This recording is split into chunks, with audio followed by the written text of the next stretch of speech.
Senhoras e senhores, queridos presentes, meu boa noite a todos. Nesse momento, temos o privilégio de dar início à abertura do evento sobre a doença do refluxo gastroesofágico e quero agradecer à Gastroclínica, aos colaboradores e aos colegas por incentivar e apoiar essa iniciativa. Agradeço também ao Laboratório Janssen, a pessoa do Sr. Gerson, por ser nosso parceiro nesse evento. Nosso muito obrigado também pela presença do professor Ari Nazi e, de modo especial, queremos agradecer a presença de cada pessoa que veio aqui nos prestigiar hoje. Esse evento não teria sentido se não tivesse a presença de vocês. É com satisfação que estamos aqui hoje para aprender mais sobre a doença do refluxo gastroesofágico. E eu chamo agora o colega Dr. Sagai para apresentar o nosso convidado. Obrigado.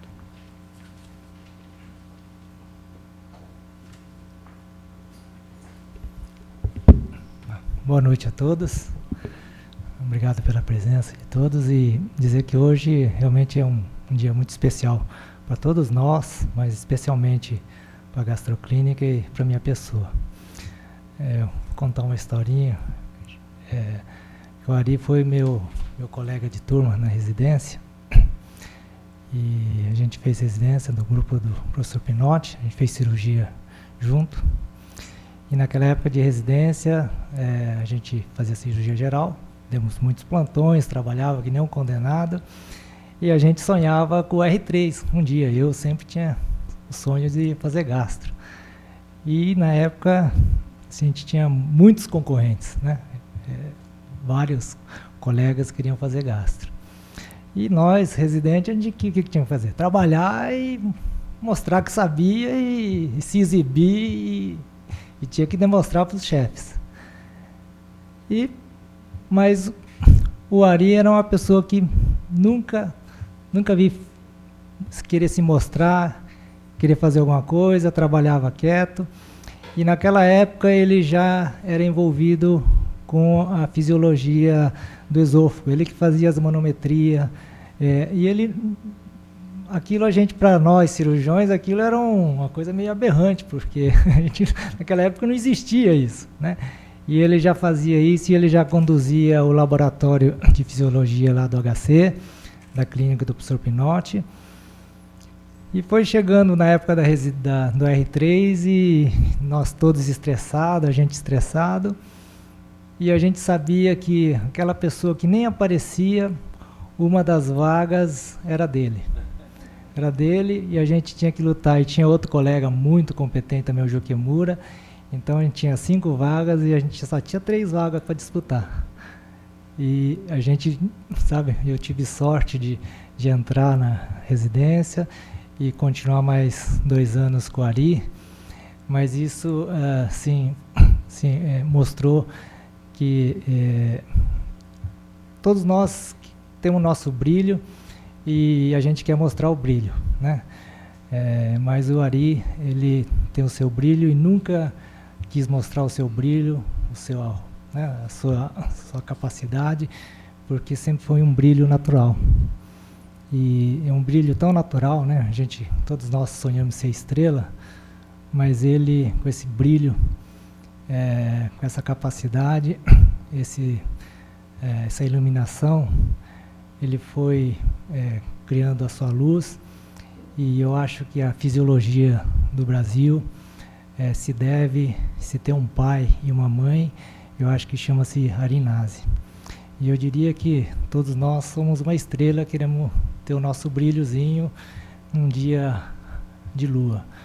Mas o Ari eu considero uma pessoa como um brilho de sol, porque eu tenho certeza que todos os fisiologistas do Brasil passaram na mão dele e ele mudou a fisiologia do Brasil. E hoje é o que é, graças ao Ari. E hoje a gente sabe que a gente não trabalha com esôfago sem o conhecimento da fisiologia. E hoje a gente vê outras especialidades, como otorrino, pneumo, pediatra, clínicos, todos envolvidos com esôfago, e se não é a fisiologia mostrar que esse comprometimento de outros órgãos, a gente estaria até hoje patinando, né? Então a gente queria demais, né?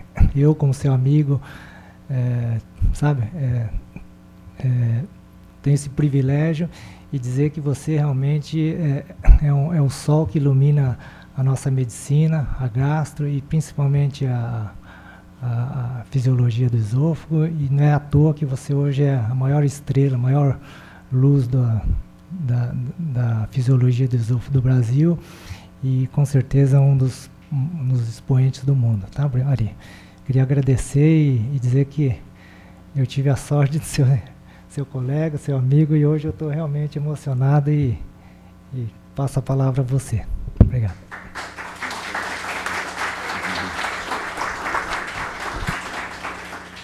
Bom, primeiro dizer da minha alegria de estar aqui com vocês, né? O Sagai adiantou, nós somos colegas de residência e acho que o vínculo que a gente faz nessa época é um vínculo muito grande, né? De plantão junto, de noites, de sofrimentos, de operações e tal. E mesmo a gente não tendo contato muito frequente, a gente é amigo, né? Tem uma amizade muito embasada. Eu vejo poucas vezes o Sagai, mas tem um vínculo muito prazeroso toda vez que tem. Eu sei que tem um grande amigo aqui em Cascavel. Eu tinha estado aqui também há uns 15 anos e fiquei muito contente de voltar depois dessa época. Eu vi o crescimento não só da cidade, mas da gastroclínica. Na época eram 3 colegas, você, o Mauro, o Tomás, e hoje já vem 11 colegas juntos, o Nilson, que também agradeço o convite de estar aqui. Fiquei muito contente de poder estar participando desse encontro com vocês. E, bom, quando o Nilson fez o contato para a gente fazer essa fala, a ideia é que nós fizéssemos uma discussão de casos clínicos, né? Mas aí depois a gente achou que talvez ficasse um pouco maçante e a gente pensou em fazer uma passada geral em algumas coisas que a gente chamou de dúvidas e equívocos comuns em relação ao diagnóstico da doença do refluxo gastroesofágico e depois disso abrir para o que for, casos clínicos, discussão, na dependência de vocês, né? Vendo a plateia, sabendo que tem otorrinos, pneumos, tem pessoas de outra área, talvez eu até tivesse feito um foco para a doença do refluxo, tentando abranger mais essas áreas todas e fazer uma coisa mais focada. Mas eu, na verdade, preparei uma outra fala que também acho que vai ser interessante para as outras especialidades. E a gente depois vai ter o tempo para abrir, se for o caso, para o que não deu tempo da gente discutir. Esse é um IP que tem lá na entrada do hospital. Talvez a gente... Isso, apagar um pouquinho só, Fábio. Aí acho que está legal. Tem na entrada do hospital, é uma árvore verde. Aqui é um pátio de cimento, concreto, cimento e um metro quadrado de terra. Aqui tem um IP. E uma vez por ano ele faz isso aí, né? Ele fica dessa cor aí. Então a gente passa lá, todo ano nem olha o IP e numa semana ele fica assim. Então todo mundo fotografa, põe nas aulas, mas esse IP... é o renascer, né? É o outro ano, é outra coisa, é isso que motiva a gente a continuar fazendo o que a gente faz, com brilho ou sem brilho, tentando fazer com a melhor maneira possível, né? E o laboratório de investigação é o que a gente cuida lá no Hospital das Clínicas e a gente tem bastante carinho por ele. E essa fala, na verdade, eu fiz lá no Hospital das Clínicas. Nós temos às sextas-feiras, pela manhã, uma reunião com todo o staff do departamento de gastro, com toda a equipe dos 5 grupos, intestino, cólon, delgado, pâncreas, de todo mundo. E vira e mexe nessas reuniões, as pessoas têm uma dúvida muito simples em relação à doença do refluxo, e às vezes um professor de uma outra área faz uma pergunta tão básica que você vai, puxa, a pessoa não sabe isso da doença do refluxo, né? Então, o ano passado eu quis dar uma aula lá, falei, olha, vamos fazer uma aula sobre dúvidas e equívocos comuns em relação ao diagnóstico, porque existe aqui essas dúvidas e devem existir em outros lugares também, né? E essa fala que eu preparei para a gente conversar, ou pelo menos iniciar a conversa de hoje. E essa ideia começou com um professor das vias biliares, que numa dessas reuniões, ele, no começo, falou, olha, eu ia operar um paciente com doença do refluxo, pedi uma manometria para você fez a manometria e o esfíncter deu normal. Aí, por que eu vou operar o paciente se a pressão do esfíncter já é normal? Né? Eu falei, uma dúvida muito básica, né? Mas eu vi que a dúvida não era só dele, né? Muitas pessoas têm essa dúvida. Então, a ideia dessa fala é explorar essas dúvidas do dia a dia e tentar dar uma resposta, ou pelo menos pensar sobre elas, né?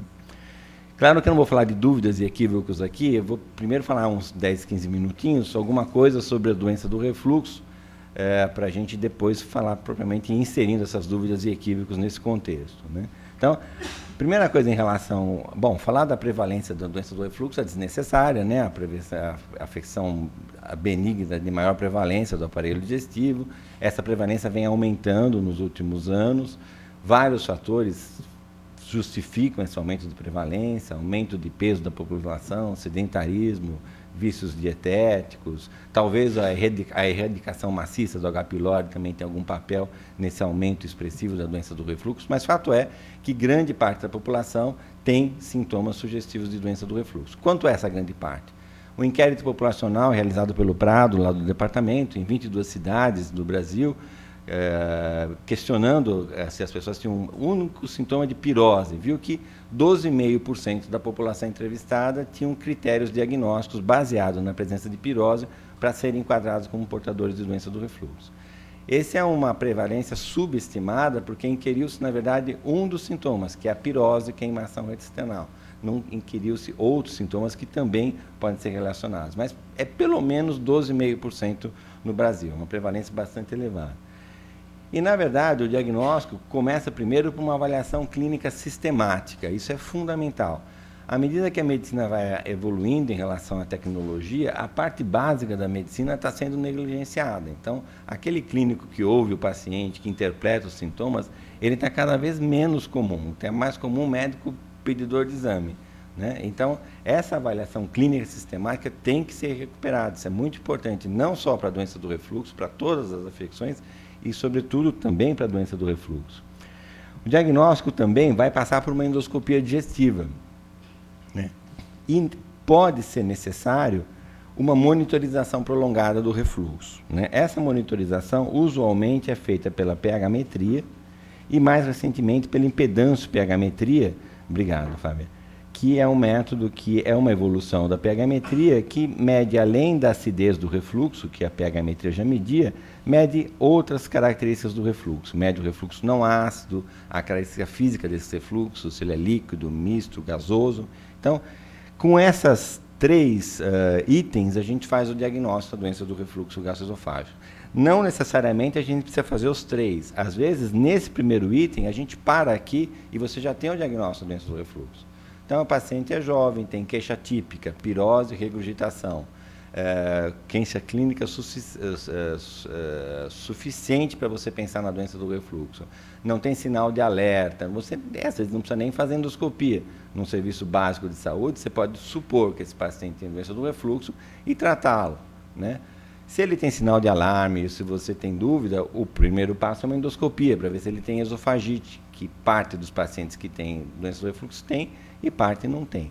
Se ele não tiver esofagite, ele pode continuar tendo doença do refluxo, e aí você faz uma monitorização prolongada para fechar o diagnóstico. Então, em outras palavras, não há dificuldade alguma em relação ao diagnóstico da doença do refluxo. A grande dificuldade é saber se os sintomas são decorrentes ou não do refluxo, né? Então, com a avaliação clínica, endoscopia e monitorização prolongada, você diz se ele tem ou não doença do refluxo. Agora, se aquela asma que ele tem, se aquela dor torácica, se aquele chiado no peito, se aquele pigarro é por conta do refluxo, essa é a dificuldade diagnóstica, né? E como a doença do refluxo pode dar muitos sintomas, uma gama grande de sintomas, e é uma doença muito prevalente, ela pode coexistir com outras. Ele pode ter a doença do refluxo e ter uma coronariopatia, ele pode ter dor torácica de duas origens. Então, essa relação dos sintomas com o refluxo, que é a grande dificuldade diagnóstica em relação à doença do refluxo. A avaliação clínica sistemática, a gente usa esse protocolo há muitos anos, a gente preconiza e ensina para os residentes que se faça assim.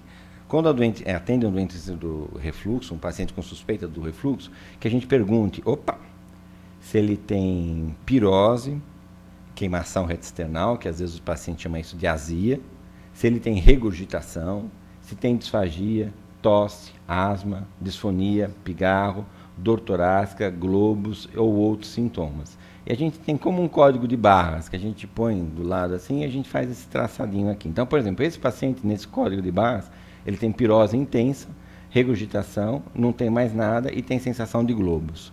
E o que predomina nele é o que está em vermelho aí, que é a pirose. Então, qualquer residente que pega uma doença do refluxo, ele vê esse código de barras, sabe do que a gente está falando.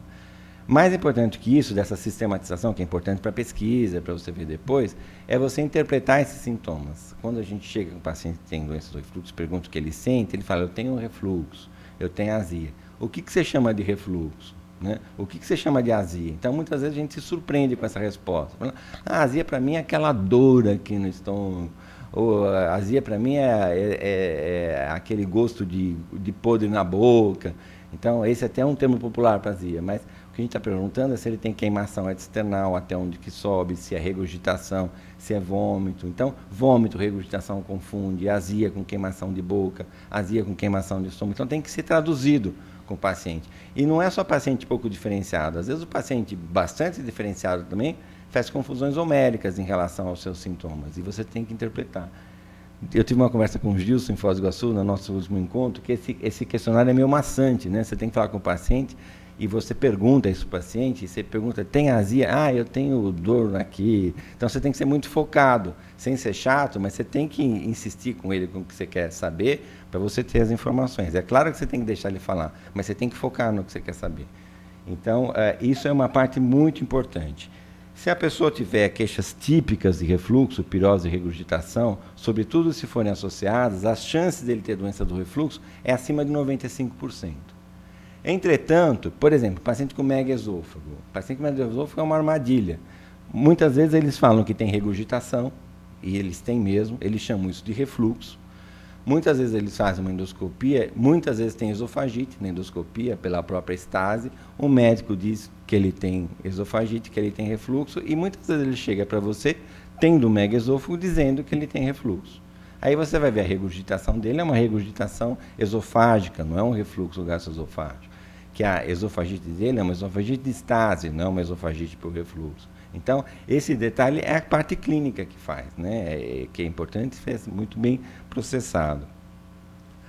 A endoscopia, o que vê? Vê se tem esofagite ou não. Atualmente se valorizam as esofagites mais as erosivas, apesar que as não erosivas, a meu modo de ver, devem ser descritas também como alteração de mucosa, e a pessoa vai valorizar ou não aquela informação. E caracteriza a sua intensidade. Atualmente se usa a classificação de Los Angeles, que é mais frequente, dependendo do grau dessas erosões, A, B, C ou D, ou com as complicações, né? E a presença de complicações associadas. A gente conversava há pouco de uma das complicações, que é o esôfago de Barth, né? Que também avalia pela endoscopia. Você pode fazer biópsia, você pode ver se ele tem uma afecção associada, tipo uma hérnia tal, ou uma afecção outra associada à doença do refluxo. Então, a endoscopia é importante nesse sentido. E, por exemplo, aqui é um paciente que tem uma barretização do esôfago distal, né? E aqui é um esôfago já barretizado com uma subestenose do esôfago. Então, são complicações da doença do refluxo que a endoscopia vê. Entretanto, 50% dos pacientes que têm doença do refluxo e têm queixas típicas de refluxo têm endoscopia normal. E esse é o primeiro equívoco. Nós já pegamos pacientes com 8 endoscopias. O médico vê endoscopia normal, fala, não, esse médico faz mal, faz com outro, vai fazer outra endoscopia. Não, esse aqui fez tomar um DVP, vai fazer sem DVP, faz com outro. Metade é normal, não pode fazer 10, 20, 30, metade é normal. Quer dizer, só tem esofagite aqueles 50% que, por características X, Y, Z, tem essa resposta de dar esofagite. A outra metade não adianta ficar fazendo endoscopia, é normal, não aparece nada. Se a gente for pegar os pacientes que têm manifestações atípicas ou extraesofágicas, tosse, asma, rouquidão, a positividade desse exame endoscópico é ainda menor. 20% a 15% deles têm esofagite, 80% deles têm endoscopia normal, mesmo tendo refluxo, né? Então, esses que têm esofagite, não têm esofagite, endoscopia normal, usualmente eles não evoluem para esofagite, né?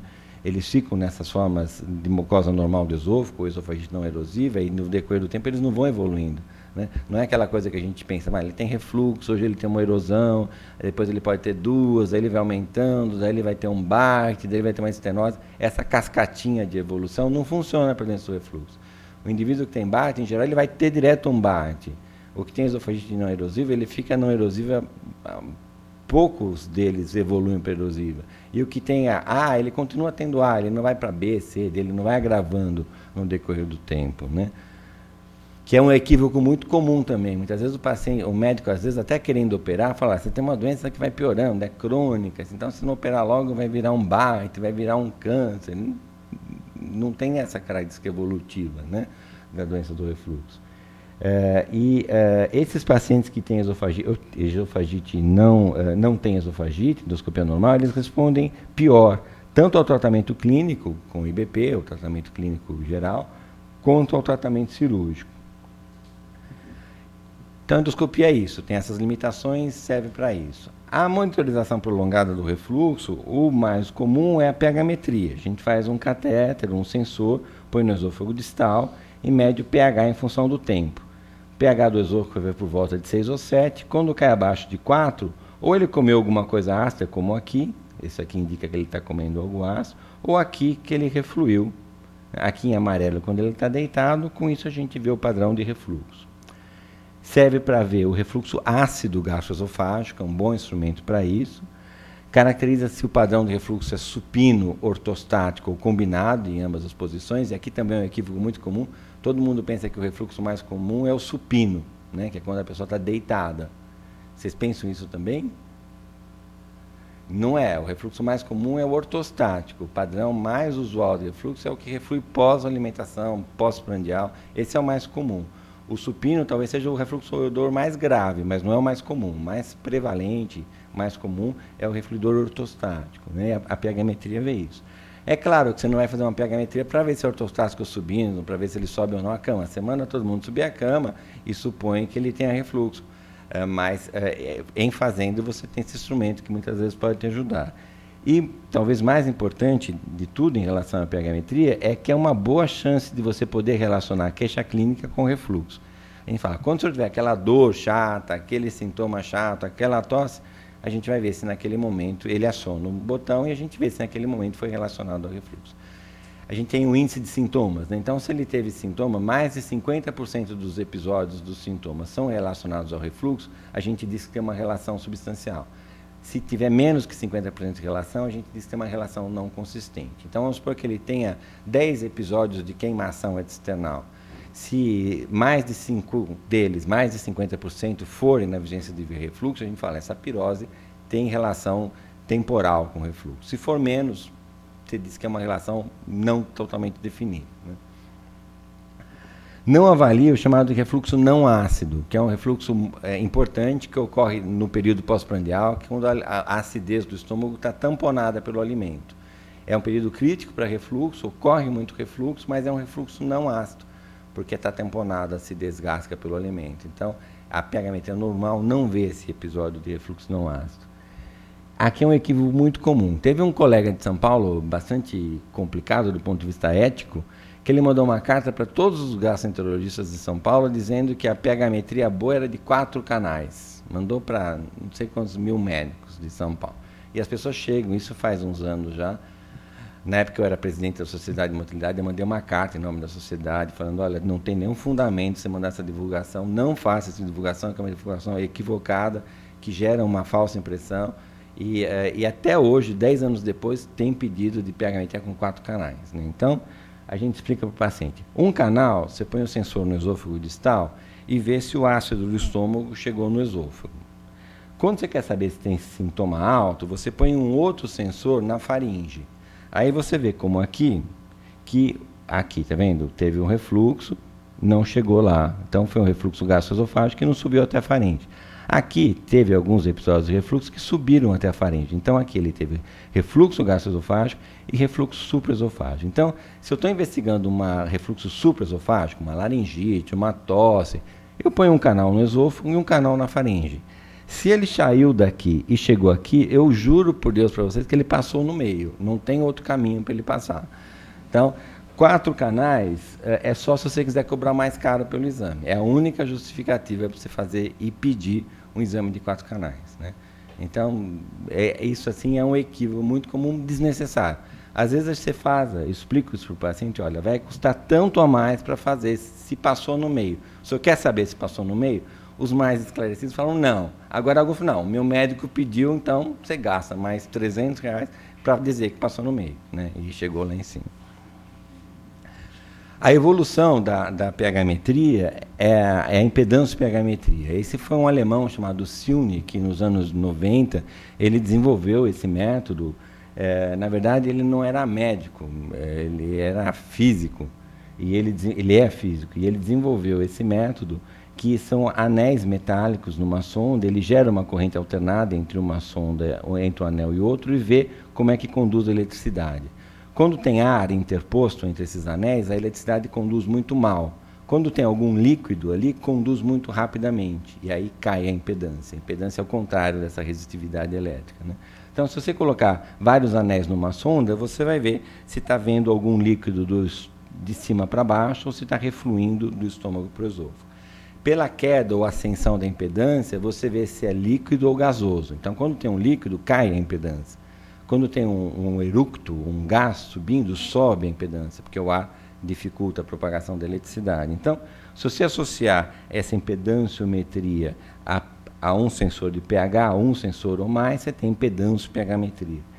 E com ela, você avalia não só o refluxo ácido, que a pH-metria identificava já, o refluxo não ácido, você vê se ele é líquido, gasoso ou misto. Como são vários anéis, você vê exatamente até que altura do esôfago ele chega.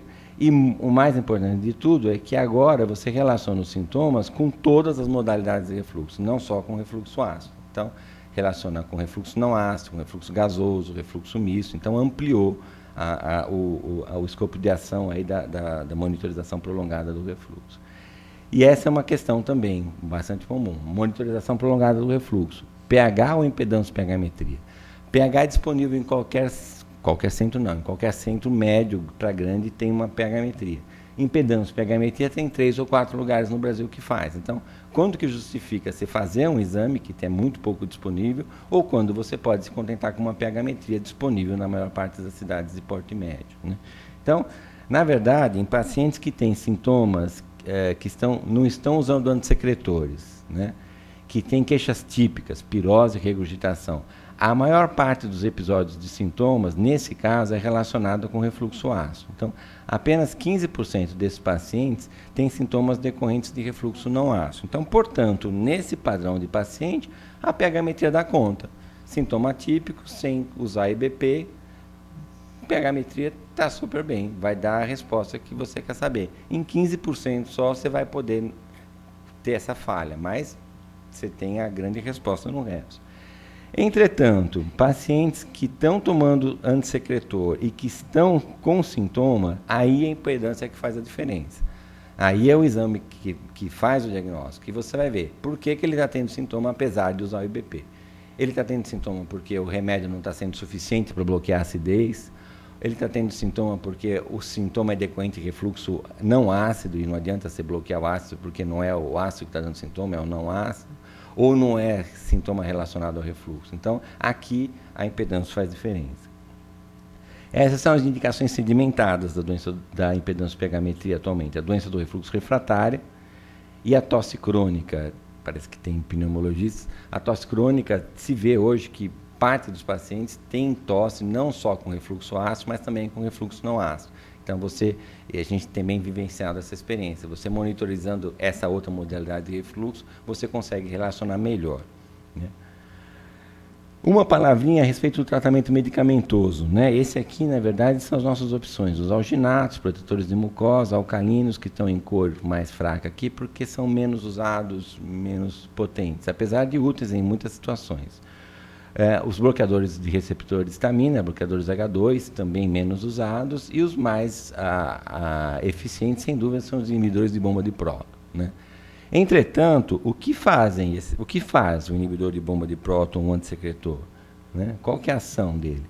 Esse tratamento medicamentoso, atualmente utilizado, ele não reduz o número de episódios de refluxo, ele apenas reduz a acidez do refluxo. Então, esse é um trabalho clássico do grupo do Dr. Castel, um trabalho antigo, mas muito importante até hoje na literatura, e que ele fez o tratamento na época, antes e depois do antissecretor, no caso, na época com o omeprazol, e fez a impedância pH-metria, que na época nem era ambulatorial, era estacionária, em 12 pacientes, e o que ele viu? Antes, a maior parte dos refluxos, vejam que assim, não havia, antes e depois, uma mudança substancial do número de episódios do refluxo. Se ele tinha 50 antes, ele continuava tendo 50 depois com o omeprazol. O que tinha era a mudança de sua acidez, eles passavam de ácido para não ácido. Vejam que antes do IBP, 45% dos refluxos eram ácidos e depois 3%, e a grande maioria passou a ser não ácido. Então, eram 50 episódios aqui, continuou sendo 50 episódios, mudou a acidez. Se ele tinha pirose, algum sintoma que era dependente da acidez, ele melhorou. Se ele tinha regurgitação, tosse, outro sintoma que não é dependente da acidez, é mais dependente da presença física do refluxo, ele continua sintomático. Esse é um paciente que a gente fez o exame, um paciente do sexo masculino, aqui naquela nossa sequência lá, ele tinha pirose, regurgitação e epigastralgia, uma esofagite erosiva grau A e uma hernia atal de 3 centímetros. Ele fez a impedância-pH-metria sem IBP e ele tinha 40 episódios de refluxo, 28 ácidos e 12 não ácidos. Ele tinha índice de sintoma positivo para regurgitação, ou seja, quando ele tinha regurgitação, efetivamente ele estava tendo refluxo, e não teve índice de sintoma para tosse. Ele tinha tosse, mas sem uma relação consistente com o sintoma. Depois, na vigência do IBP, no caso esomeprazol, em dose dobrada, 80 mg dia, ele teve 43 episódios de refluxo. Vejam que ele tinha 40 e ficou para 43, não mudou, né? Continua igual. E não aboliu totalmente, ele tem 12 episódios de refluxo aqui ácidos e 31 não ácidos. E muito interessante que agora, apesar de estar com dose de BP, ele teve índice de sintoma também para tosse. A tosse passou a ser relacionada com o refluxo. Então, primeiro conceito, o IBP não zera o refluxo. É a droga mais eficiente, mais potente, é que a gente usa, recomenda, é perfeita, mas não zera o refluxo. Ela diminui a acidez. Se o sintoma é dependente de ácido, melhora. Se não, pode entupir de IBP que não melhora. Essa doença do refluxo refratário, a gente acha também que está tratando e que está todo mundo bem, né? Quando você vai ver, na verdade, 20 a 40% dos pacientes com sintomas de refluxo não respondem bem ao tratamento com antissecretor. É uma cifra importante. Isso depende do quê?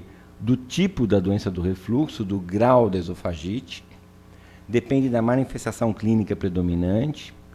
Esse é um trabalho do Ronnie Fess, que ele mostra aqui do pool de pacientes com doença do refluxo, na experiência deles. Parte tem doença do refluxo não erosiva, parte erosiva e parte de Barth, e a refratariedade é mais ou menos essa. O que tem a doença do refluxo erosivo é o melhor respondedor. Assim, é refratário em apenas 6 a 15%. O que tem a forma não erosiva, né, ou endoscopia normal ou sem erosão, 40 a 50% de refratariedade. E o que tem o Barth tem impulsão intermediária, né? Então, depende do tipo de doença do refluxo e também da intensidade da esofagite, né? Aqui a refratariedade nos tipos grau A, 8%, B de Los Angeles, C, D, 30%. Então, tipo erosivo ou não, e grau de erosão também tem a ver com a refratariedade, né? Tem a ver também com sintoma atípico. Isso a gente fez na época, isso em 2009, levantamos 206 exames nossos de impedância pH-metria, e na época 70 na vigência de IBP, e a gente viu a contribuição da impedância pH-metria. Então aqui a gente viu que o exame era anormal naqueles que tinham sintomas típicos, em 68%, que tinham uma causa para o refluxo, era ácido ou não ácido, mas era o refluxo a causa do problema, e já quando era sintoma típico, o refluxo era responsável em apenas 30% deles, que os outros 70% não era refluxo, nem ácido nem não ácido. Então, isso é dado uma contribuição adicional que a impedância pH-metria que fez. As causas são essas, de doença do refluxo refratário, referente ao uso do antirrefletor, que eu vou falar uma palavrinha disso e disso, aos sintomas de decorrentes de refluxo não ácido, refluxo biliar e esôfago hipersensível e outras causas. Antissecretor, a gente prescreve e acha que o paciente está tomando exatamente aquilo que a gente prescreveu, né? Então, na verdade, não é bem assim.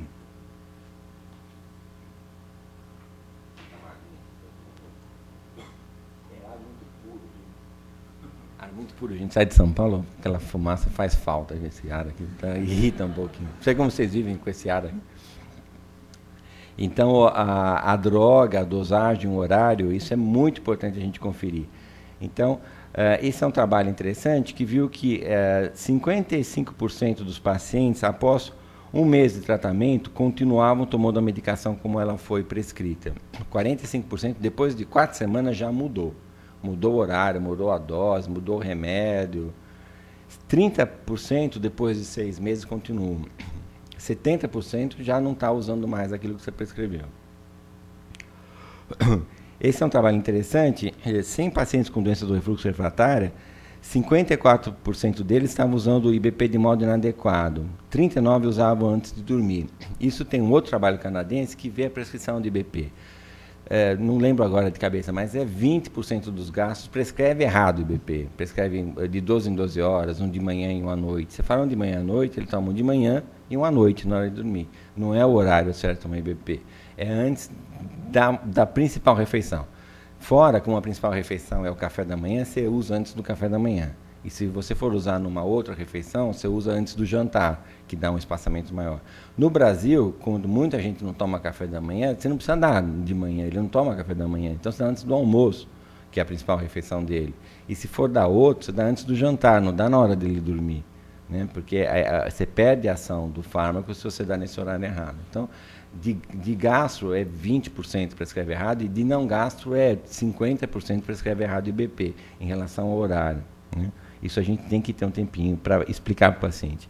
Essa é uma farmacologista lá do hospital que fez a tese de mestrado agora ano passado, eu participei da banca, foi um trabalho interessante. Ela pegou 240 pacientes com doença do refluxo e viu que a baixa aderência ao tratamento, ou seja, eles paravam o tratamento ou estavam usando de maneira inadequada, em 48% desse grupo. Né? E vejam a causa dessa inadequação. Vejam que a maior parte desses pacientes que estavam tomando errado, 54% esqueciam de tomar o remédio. Melhorou, esquecia de tomar. 52% alteravam o horário, tomava no horário que não era o adequado. 30% parou porque melhorou. Então, melhorou, parou de tomar. Apenas 7% pararam porque tiveram alguma intolerância ao fármaco. Então, o fármaco é muito bem tolerável, não tem muito efeito colateral, tem, mas tem pouco. Ele não para de tomar porque ele é caro. No hospital é dado esse remédio para ele, não tem que comprar, ele sai com um pacotinho de IBP. Não para por dinheiro, não para porque é ruim, dá sintoma. Para porque esquece, porque melhora. Então, você tem que ter esse controle quando você faz o tratamento. Né? Então, essa é decorrente do fármaco. Decorrente dessa questão da acidez do refluxo. Esse é um marco na literatura, esse trabalho que pega 168 pacientes que têm doença do refluxo refratária, tá tendo sintoma apesar do secretor, fazem impedância pH-metria e veem que 144 desse grupo têm sintomas durante o exame. Então, portanto, você pode estudar esse sintoma e relacionar com o refluxo. Então, ele viu o seguinte, que 11% desses pacientes tinham sintomas decorrentes do refluxo ácido não bloqueado. Aí o que você faz? Você troca o IBP, você corrige a dose, você vê o horário, você continua no IBP. É o ácido que está fazendo problema. Entretanto, 37% tem sintomas decorrentes de refluxo não ácido, que não adianta você aumentar o IBP, que não é o ácido, é o não ácido que está dando problema. Se você for fazer a pH-metria para entender o que ocorre nesse grupo, você vai entender esses 11% que tem sintoma porque tem ácido. Se você fizer a impedância pH-metria, você entende esses 11 mais esses 37, você entende o que acontece em 48. Então, essa é a diferença da impedância pH na doença do refluxo refratário. Né? Essa é a indicação dela. Esse é um paciente nosso, é um paciente do INCOR, com 52 anos, ele tinha pirose, regurgitação, tosse, fibrose pulmonar e havia sido transplantado de pulmão em 2002 por conta dessa fibrose pulmonar. E hoje os pneumologistas, deve ser experiência aqui também, eles ficam muito atentos nesses pacientes quando começa a ter uma queda da função respiratória ou clínica ou pelos métodos de medida da função respiratória, eles supõem que possa ter refluxo, que o refluxo é tido como uma causa de insucesso, até de função pulmonar. Então, esse paciente começou a piorar do ponto de vista pulmonar, eles pediram para a gente avaliar, ele tinha uma doença do refluxo não erosiva, uma manometria com esôfago em quebra-nozes, a impedância pH-metria, ele estava tomando 90 miligramas de lansoprazol, ou seja, dose e meia da dose plena de lansoprazol. Ele tinha o pH intragástrico abaixo de 4 em 55%. Então, apesar dessa alta dose, em mais da metade do tempo ele estava com pH ácido no estômago, em condições de ter refluxo. Quando a gente via a proporção de refluxo ácido e não ácido, ele tinha, apesar disso, ainda 14 episódios de refluxo. Né? E tempo de porcentagem de refluxo ácido, você usa outro parâmetro de normalidade quando ele está usando IBP, não é o parâmetro clássico, é outro parâmetro de normalidade. Então, ele tem refluxo ácido não bloqueado, acima do normal, né?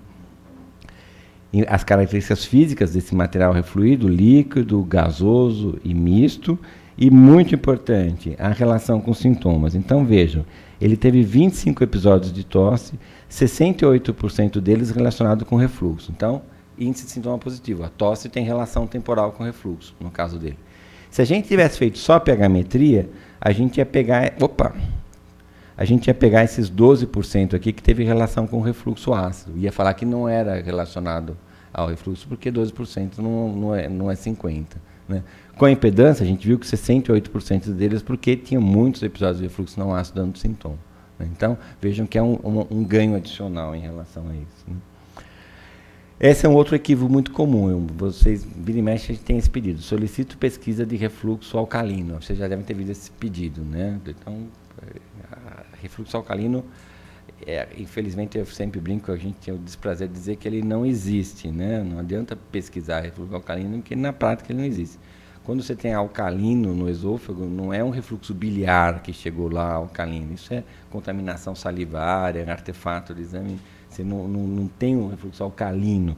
O que você tem é um refluxo levemente ácido. Né? Então, trabalhos fazendo associação de impedância e pH-metria com bilimetria, que é o método que mede o refluxo biliar, né, no teor de bile no refluxato, dão conta dessa resposta. Não há uma correlação significante entre esse refluxo de bile e a ocorrência de refluxo não ácido. A maior parte desses refluxos biliares ocorrem na vigência de refluxo ácido. Né? Então, não é refluxo alcalino, virtualmente não existe. O que existe é refluxo não ácido, que é levemente ácido, por isso que a gente usa entre parênteses, e isso sim que a gente diagnostica com impedância e pH-metria. Para fazer o diagnóstico de refluxo biliar, que também não é alcalino, é a bilimetria, que é um outro método que se usa mais para pesquisa e menos na prática clínica assistencial. Então, refluxo biliar não é sinônimo de refluxo alcalino e nem de refluxo ácido, né? Que é isso que a gente mostrou aí. Essa é uma dúvida comum que a gente vai falar da manometria, né? A manometria fornece um bom parâmetro preditivo de evolução da doença. Ela avalia a atividade motora do esôfago, você vê se ele tem um distúrbio motor que pode mudar a conduta terapêutica, se ele tem um distúrbio de peristaltismo, uma peristalse importante, uma hipoconcentratividade importante. Fornece um bom parâmetro preditivo de evolução da doença. O paciente que você opera e tem disfagia depois, se ele tem uma manometria prévia para você comparar com a manometria pós, você consegue entender muito melhor por que ele teve aquela disfagia. Se você só tem a manometria depois da operação, você não sabe se aquela alteração motora é decorrente da operação ou se é decorrente de um distúrbio motor que você não diagnosticou antes. Né? Então, ela serve para isso. Entretanto, a gente recebe essa solicitação com frequência. Paciente HD, doença do refluxo, solicita manometria esofágica. Não faz o diagnóstico de doença do refluxo, não serve para fazer isso. Né? Então, você vai fazer a manometria, mas você vai continuar sem saber se ele tem ou não a doença do refluxo. Ela serve para aquilo que a gente mostrou no slide anterior, não para o diagnóstico da doença do refluxo. Né? Então, ela fornece para detalhes funcionais importantes, que muitas vezes vão me auxiliar no tratamento. Vão me dar detalhes, mas não vai me dar o diagnóstico de doença do refluxo. E a questão que o colega da VB fez lá, ia operar um paciente, a manometria é normal, por que eu vou operar se a pressão do esfíncter já é normal? Né? Alguém tem essa dúvida também ou só ele? Acho que mais gente tem essa dúvida. Né? Para que você vai fazer uma técnica para aumentar a pressão se a pressão já é normal? Né? Então, na verdade, a pressão basal do esfíncter, se a gente for ver como é que se distribui essa pressão, nós vamos ver que 60% das pessoas que têm doença do refluxo têm esfíncter normal, de termos de pressão. Apenas 34%, apenas não, 1/3 deles tem pressão diminuída, tônus basal diminuída. E veja que interessante que cerca de 6 a 10% tem pressão aumentada do esfíncter, apesar de ter refluxo. Então, na verdade, esse paciente aqui, que é o mais comum, o refluidor ortostático, usualmente ele tem a pressão do esfíncter normal. Esse refluidor que é mais complicado, supino ou combinado, em geral ele tem um defeito esfincteriano mais grosseiro. Isso em vias gerais, claro que isso não é uma regra, mas em vias gerais, né? Então, por que esse paciente tem refluxo? Porque tem o tal do relaxamento transitório. Eu não gosto muito desse nome, porque transitório, na verdade, tudo é, né? Eu falo que até o Corcovado é transitório, né? Um dia aquilo cai. ele é espontâneo, na verdade. É um relaxamento que ocorre fora do momento que ele tem que ocorrer. Né? Não é que é transitório, ou transiente, como eles falam em inglês. Ele é espontâneo. Ele não é no momento adequado. Então, aqui é um exemplo disso. Aqui a gente tem o relaxamento que é dissociado da deglutição, o relaxamento que o esôfago perde a pressão e que isso repercute num refluxo. Né? Então, as funduplicaturas, que é o tratamento que a gente faz para correção do refluxo, usualmente determinam a elevação da pressão basal do esfíncter. Entretanto, não é esse o seu mecanismo de ação. Elas funcionam diminuindo a ocorrência desses relaxamentos transitórios do esfíncter. É assim que elas funcionam. Então, às vezes, a pressão é boa, você opera, continua com a mesma pressão e ele melhorou. Não é que você aumentou a pressão e ele parou de ter refluxo, você diminuiu o relaxamento transitório. Né? Esse é o principal mecanismo, a redução dos relaxamentos transitórios. Então, a próxima questão, evidentemente, é essa solicitação. Solicito manometria para liberação dos relaxamentos transitórios do esfíncter. Isso eu não estou falando assim, isso é dia a dia nosso, chega esses pedidos mesmo, solicito manometria. Né? Infelizmente, a manometria não dá essa resposta. Por quê? Esses relaxamentos transitórios, eles são vistos pela manometria prolongada de 24 horas, que não é assistencial, é de pesquisa. E eles ocorrem em baixa frequência, de 5 a 7 por hora. Eles são praticamente abolidos quando o indivíduo está em posição supina. Eles só ocorrem em posição ortostática. Eles quase não ocorrem em decúbito horizontal. Manometria, a primeira coisa que você faz é deitar o paciente, abole o relaxamento transitório e você faz um exame de meia hora num evento aí que tem 5 ou 7 por hora. A chance de você pegar é muito pequena. Então, também não é um método diagnóstico para fazer isso aí. Não adianta pedir que não dá para ver.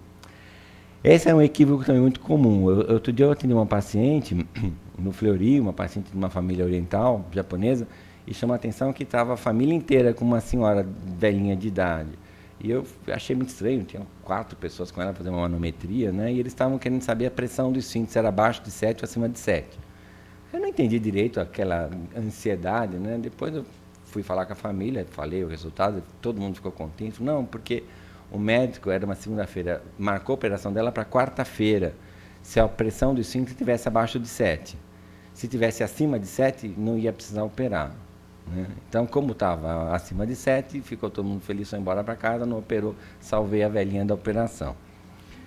Era uma senhora com 76 anos de idade, feminino, não tinha pirose, regurgitação, disfagia, tosse, asma, rouquidão, picado, não tinha nada. Ela tinha empachamento, que era a queixa predominante dela. Na endoscopia, eu pus aqui entre aspas, porque falava-se de um Barrett curto. Era uma heterotopia de mucosa gástrica. Isso não é inventado, isso é caso real. Era uma heterotopia de mucosa gástrica sem metaplasia intestinal. Portanto, não era um Barrett, nem longo nem curto. Falava-se na endoscopia de uma hérnia tal. Quando você via a descrição, dizia-se que a transição estava 1 centímetro acima da transição. Também não é hérnia tal. Ou seja, ela é operada numa doença que ela não tinha, por conta de um sintoma que ela não tinha, ia fazer uma operação que ia dar mau resultado, evidentemente, né? Então, por que nasceu esse 7 aí, esse que não é só esse médico que tem isso, alguns médicos indicam em função disso, por conta desse trabalho aqui. Esse trabalho é um trabalho clássico, antigo, que viu que aqueles que tinham remissão prolongada dos sintomas depois do tratamento tinham pressão do esfíncter normal. E aqueles que tinham recidiva precoce assim que paravam o tratamento tinham pressão do esfíncter abaixo de 5. Então, na cabeça das pessoas ficou abaixo de 5, volta logo, opera. Acima de 5, opera. Claro que não. Isso é um dado que você vai usar, é um dado importante, mas você não vai operar uma velhinha de 76 anos sem sintoma, porque ela tem a pressão de 5 abaixo de 7. Né? Eu estou entrando na parte final, tá? Para vocês não se desesperarem. Acho que mais 5 minutos eu acabo, para depois a gente abrir para discussão. Parece que tem otorrino também, essa é uma coisa interessante, a questão da laringite versus o refluxo. Né? Os otorrinos, quando fazem a nasofibrolaringoscopia e acham um edema, e acham alterações pontuais descritas por eles muitas vezes colocam um sugestivo de refluxo faringo-laríngeo ou refluxo supraesofágico. E isso vira um rótulo do paciente. O paciente chega para você, eu tenho refluxo, porque o otorrino falou que eu tenho refluxo, eu tenho laringite. Né?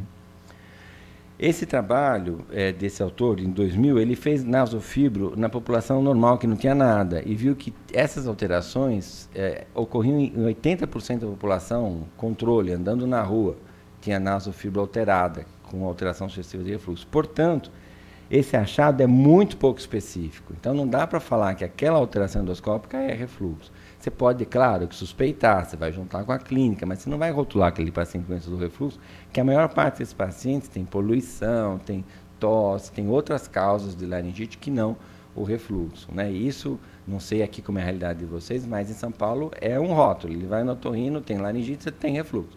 E o paciente já chega querendo ser tratado, né? Então, isso é um equívoco comum, isso tem que ser visto com muito cuidado. Existem várias revisões sistemáticas de literatura, uma delas bastante importante é essa aqui, de 2006, relacionando laringite com refluxo. Então, vejam, eles deram IBP e viram que 50% dos pacientes que tinham laringite crônica e suspeita do refluxo melhoravam com IBP. Eles viram que 56% dos pacientes do subgrupo que tinha erosão na endoscopia melhorava com IVP. E um percentual menor, que a gente falou, lembra que responde pior, daqueles que não tinham erosão, melhoravam, né? Bom, então, melhorou 50% com IBP, bom, né? Tá bom. Só que quando a gente vai comparar isso com placebo, os estudos placebos com grupo controle placebo publicado após 2003 dão conta que o resultado do placebo é 46%. Se você tratar pacientes com placebo, com doença do refluxo, 46% deles melhoram. Então, os 50% não é significante em relação a 46%. Então, essa melhora você tem que ver com muita cautela, né?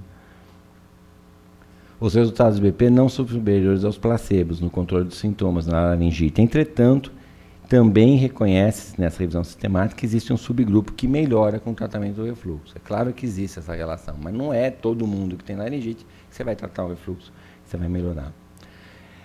Acho que faltam 2 slides. Essa impedância é uma evolução da pH-metria normal, que é a pH-metria orofaríngea. Pela impedância-metria, tem-se visto que esse refluxo supraesofágico usualmente é gasoso, é substância gasosa que chega aqui em cima, não é líquida. E o pH não tem, a pH-metria não consegue medir pH em gás, né? Não sei se você sabe a história do pH, era um cervejeiro alemão, ele fazia cerveja e ele via que a cerveja a hora ficava boa, a hora ficava ruim. E ele desenvolveu um método para medir a acidez do fermentado dele. Ele viu que a qualidade da cerveja dependia dessa acidez. Ele desenvolveu a medida de pH para fazer cerveja. Foi assim que nasceu a medida de pH, mas é para medir líquido que o pH foi desenvolvido. Então, o sensor de pH que a gente usa de antimônio não mede gás no gás, ácido no gás. Então, desenvolveu-se um outro sistema, que é essa pH-metria orofaríngea, que é um sensor que só fica na parte faríngea, que não dá sintoma nenhum para baixo, que não incomoda, porque não passa pelo crico faringeu, e monitoriza esse refluxo, né? Então, já tem controle disso, o Dr. Vaese mostrou no DDW 2006, parâmetros de normalidade, mas isso parecia que ia ser uma grande coisa. Ele mesmo veio no Brasil, num congresso, uns 2 anos depois, perguntado sobre essa questão, ele deu uma desconversada, acho que isso aí desandou. Foi uma proposta, uma evolução que não vingou tanto, mas existem tendências a você estudar outras formas de refluxo que não o convencional, por exemplo, essa é uma delas. E para acabar, um caso clínico, depois a gente pode abrir para discussão para o que for. Essa é uma paciente do sexo feminino, 38 anos, vejam os sintomas dela. Ela tinha pirose intensa, regurgitação, tinha tosse, asma, pigarro, dor torácica, não tinha sensação de globos, e a queixa principal era de espineia. Então, a primeira coisa que já chamava a atenção é que ela tinha todos os sintomas quase que você perguntava. Tem. Tudo ela tinha. E a queixa principal era de espineia, que não é uma queixa muito solidamente ligada com refluxo, né? Ela tinha uma endoscopia normal e tinha uma pH-metria de fora que dizia assim, refluxo patológico intenso, com refluxo supraesofágico. E quando ela mostrou o traçado, era uma pH-metria gástrica. A pessoa colocou o sensor no estômago e deu o laudo de uma pH-metria gástrica, né? Um pH altamente ácido, que era gástrica, né? E ele pediu a manometria porque ia operar esse paciente. O médico muito bem orientado, né? Ele fez a avaliação clínica, fez endoscopia, fez pH-metria, fez manometria pré-operatória, ele médico perfeito. Só que o exame que ele fez estava totalmente errado, que foi fornecido a ele, né? A gente fez a manometria estava totalmente normal em tudo. E a gente não podia falar para ela, olha, teu exame está errado, né? E aí eu fiz uma observação. Os exames de pH-metria realizados sem localização manométrica do esfíncter têm credibilidade bastante comprometida. E falei, olha, antes da senhora operar, discuta com o seu médico para ver se realmente esse exame é isso mesmo, se pode ter algum artefato aqui. Você não pode falar que está errado, senão o cara te processa, né? Mas pus essa observação. O médico captou a mensagem e pediu uma pH-metria. A gente fez a pH-metria posicionando o sensor distal a 32 centímetros da narina, que é 5 centímetros acima do esfíncter, e o proximal a 17, que é 1 centímetro do superior, ou seja, na faringe. E a pH-metria é totalmente normal, refluxo gastroesofágico em níveis fisiológicos, não relacionado com sintoma, que foi queixa principal epigastralgia, e não teve refluxo supraesofágico, ou seja, essa paciente seria o mau resultado do tratamento cirúrgico. Não é que o tratamento cirúrgico é ruim, a indicação foi equivocada, e não é porque o médico era ruim, o médico fez tudo direitinho, só que deram um exame errado para ele, deram uma armadilha para ele, ele pegou o exame errado e interpretou aquilo como certo. Né? Então, a pH-metria tem que ser feita com localização manométrica dos esfíncteres para você saber onde você está medindo. Se você está medindo a 3 centímetros do esfíncter, é uma coisa, se você está medindo no estômago, você não está medindo refluxo, se você está medindo a 10 centímetros do esfíncter, mesma coisa aqui. Se você não souber onde você está medindo, você não sabe o que valorizar, né? A gente não estava nessa época aqui, mas eu dei essa aula para o 4º ano e eu mostrei essa foto da inauguração da faculdade, e um dos engraçadinhos dos alunos brincou, falou que esse era meu pai me levando no primeiro dia de aula. Mentira total, não estava lá nem eu nem o Sagar, a gente foi um pouquinho depois, uns 2, 3 anos depois, né? Mas aqui é Enéas de Carvalho Aguiar, aqui em frente ao INCOR, aqui da Faculdade de Medicina, na época da inauguração da faculdade. Engraçado a gente pensar, né?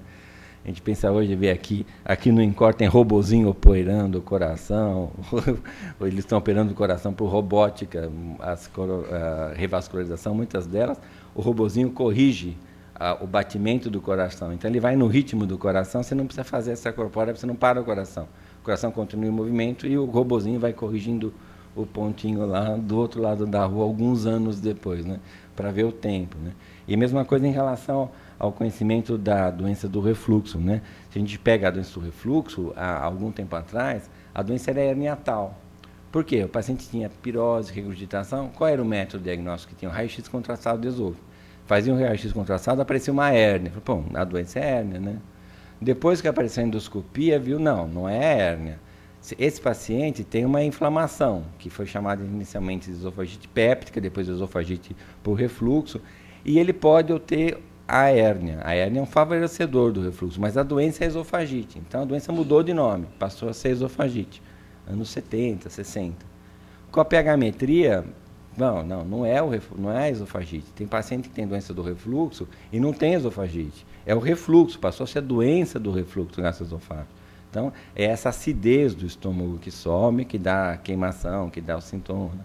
Com a impedância pH-metria, não é a acidez do estômago que some, é alguma coisa que sobe, que pode ser ácido, pode ser gás, pode ser não ácido, pode ser biliar, que dá sintoma. Então, com essa evolução do conhecimento acumulado e tecnológico, você vai mudando a interpretação de um fenômeno que você interpretava de uma maneira diferente. Não equivocado, de uma maneira que na época você interpretaria daquela forma, né? Talvez hoje a gente faça interpretações equivocadas de coisa que daqui a um tempo você vai imaginar. Quantos estômagos a gente ressecou antes de tratar o H. pylori, né? Então, com essa evolução do tempo. Então, eu agradeço mais uma vez, foi um prazer muito grande. A gente tem um dia bastante corrido em São Paulo e assim que o Nilson fez o convite, a gente tem que agendar a agenda, você tem que parar de fazer as coisas lá, mas eu fiz o máximo possível para conseguir ver, mexer minha agenda, porque realmente eu sabia que ia ser um prazer estar aqui com vocês, estar com o Sagai, estar com os amigos novos, com o Nilson, com o Gilson, que eu tive um contato mais próximo há menos tempo, e estar com vocês. Então, é um prazer bastante grande estar aqui e poder agora discutir com vocês. Eu não sei qual é o formato que vocês querem fazer, se vocês querem que a gente sente, que vocês discutam alguma coisa do que a gente falou, aí deixaria aberto para vocês também, talvez sentarem aqui também e orientar a discussão. Estou à disposição. Obrigado.